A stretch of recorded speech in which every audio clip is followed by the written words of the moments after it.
بسم الله الرحمن الرحیم. درود بر شما بیارم. این صبح وقتی که فیسبوک رو شدم، داملا عبدالرحیم گفتن یک برادری جاروبریش ابلهریش به زردوش طعن میگفت، خراب میداد، مجوس میگفت. و یک بار دیگر با این داملا و با دلخواه داملاهای دیگر تاکید میکنم که با گذشتگان ما نرسید، با گذشتگان ما اهانت نوارید.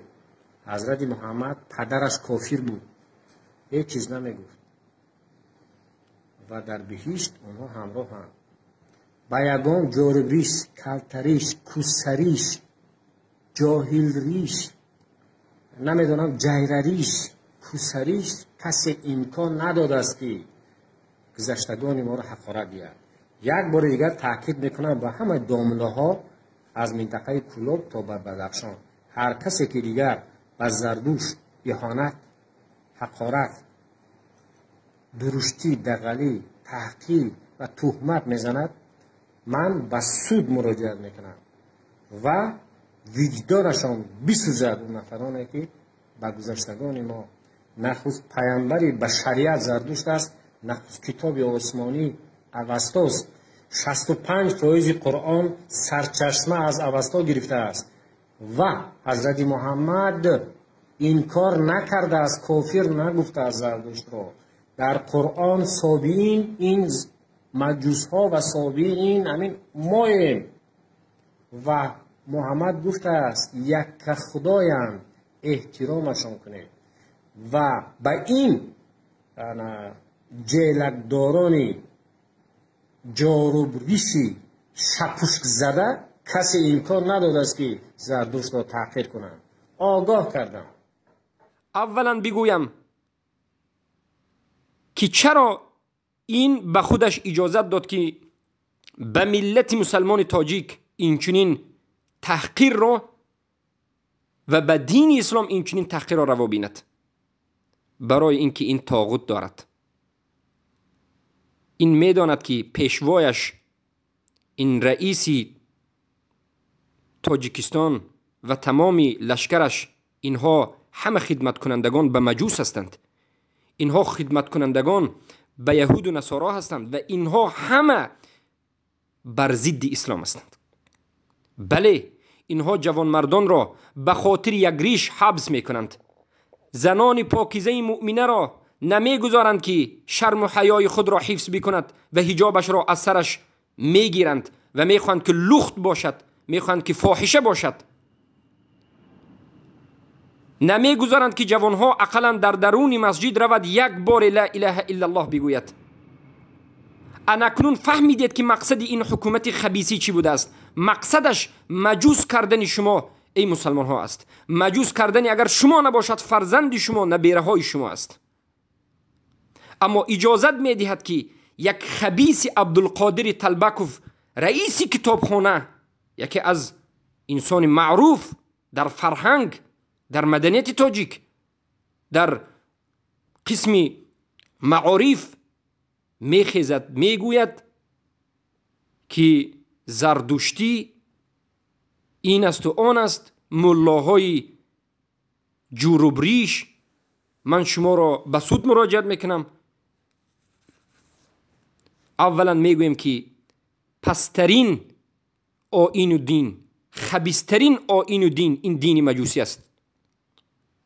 این دینی که سبحان الله مرد مادرش را، زنش را، دخترش را به نکاح خود در آورده و از این فرزنددار شده است.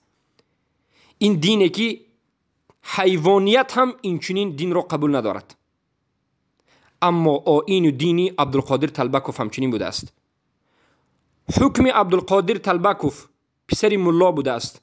اگر پدرش ملا باشد، وقتی که تولد شد این مسلمان بود، این مرتد است، این کافر است، مرتد است، این باید ادب داده شود و حکمش در نزد قرآن و سنت معروف است که الله و رسولش آشکار میگویند من فارق الجماعت فاقتلوه. کسی که دینش را دیگر میکند نابودش بکنید. کسی که دینش را دیگر میکند، آشکار برای مسلمان ها باز تهدید میکند، جزای این همین است. این انسان کسی است که دین را دیگر کرده و دیگران را تنبیه میکند و باز تحقیر میکند، بداند که کافر است، مرتد است. و هر کسی که همین انسان را از گرد و برش دیده و دانسته، این حالتش را دید، دانست، فهمید و کافر نگفت، او هم کافر مرتد است. به دین اسلام اینها اصلا ربطی ندارند. زنش به این حرام است. زن عبدالقادر طلبکوف بدان که هر زندگی که به این مرد خبیث میکنی برای تو یک راه به سوی جهنم است. برای تو حرام است که با این مرد خبیث مجوسی زندگی بکنی اگر مسلمان باشی. این شوهرت را تکفیر بکن و ترکش بکن و به سوی الله بازگرد. عبدالقادر طلبکوف هر یک علاقه جنسی که به زنش میکند این زنا است. اگر این عقیده را پیش از فرزند داشتنش داشته باشد و پیش مرتد شده باشد، بداند که همه فرزندهایش ولد و زنا است. اینها خبیثترین اهل در تاجیکستان هستند.